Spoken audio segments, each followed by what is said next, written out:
Good evening, everyone.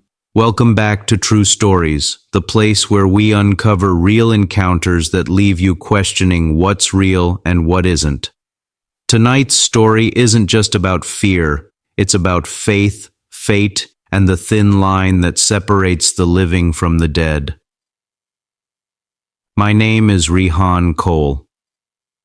For nearly a decade, I've worked as an ambulance driver for a private hospital in Northfield, a small city on the outskirts of Darrow Pass, India. My job isn't easy. Nights blur into mornings, and sometimes the only company I have is silence and the lifeless bodies I transport. It was the last night of December, bitterly cold, the kind where fog crawls across the ground like smoke. The hospital called around 11 p.m. Rehan, there's a body that needs to be taken to Mehran City tonight. It's urgent. I nodded, packed the stretcher, and set out alone.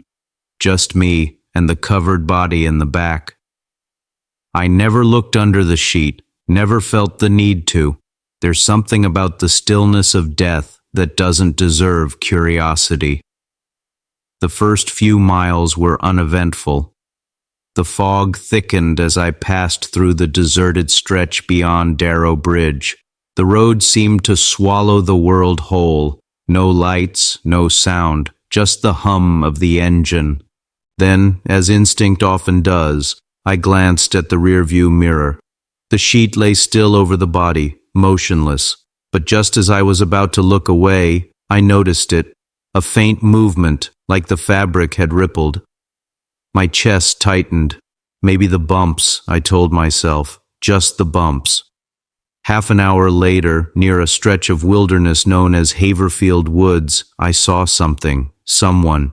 A woman, dressed in white, hair unkempt, standing by the roadside. Her arm raised slowly, as if signaling me to stop. For a second I thought I was seeing things, but when I blinked, she was still there. I pressed the accelerator. I wasn't about to stop for anyone in a place like that. As the ambulance sped past her, I caught a glimpse in the mirror. The road behind me was empty, but the sheet on the stretcher had shifted again.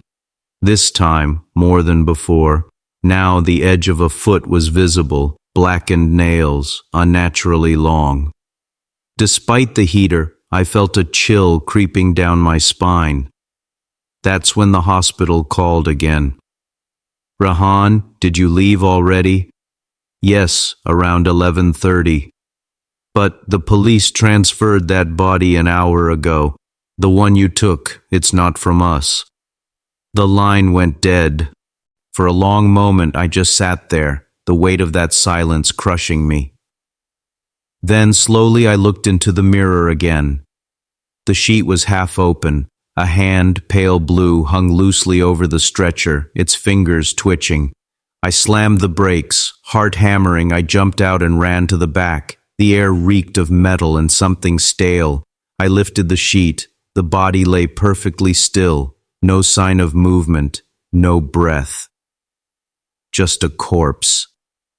Trying to steady myself, I closed the door and turned back toward the front when a whisper brushed my ear, low, cold, close.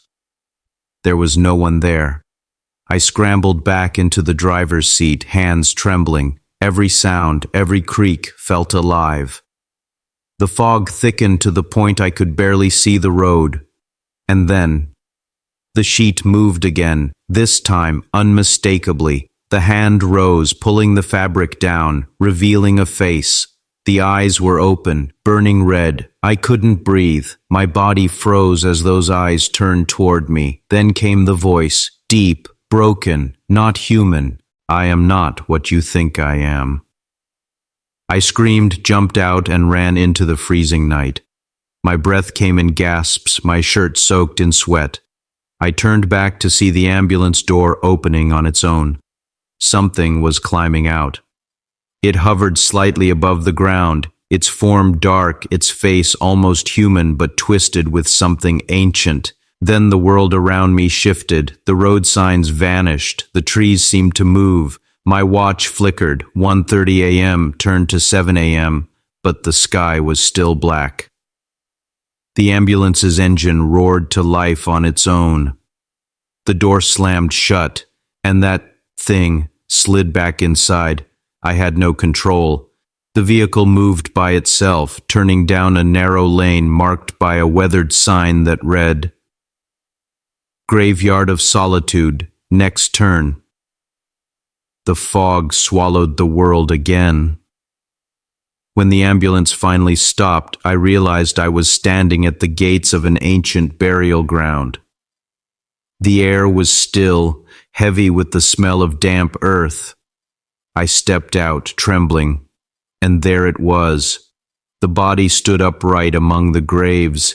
Its eyes bled crimson, and a shadow-like mist leaked from its skin. Then it spoke again, quieter this time. "You must bury me." I don't remember deciding.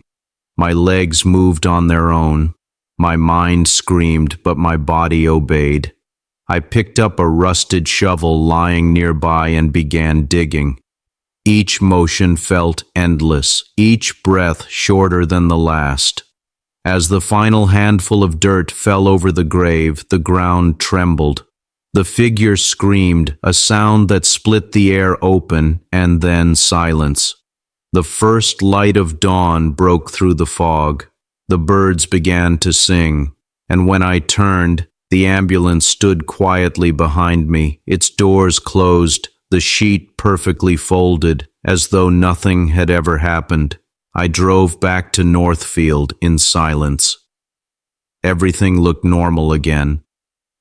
But a question has haunted me ever since.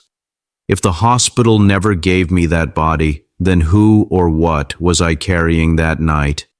Moral of the story: sometimes what lies unseen around us isn't always meant to be disturbed. Curiosity can invite what faith alone can keep away. Respect the silence of the dead, for some journeys are never meant to be taken twice.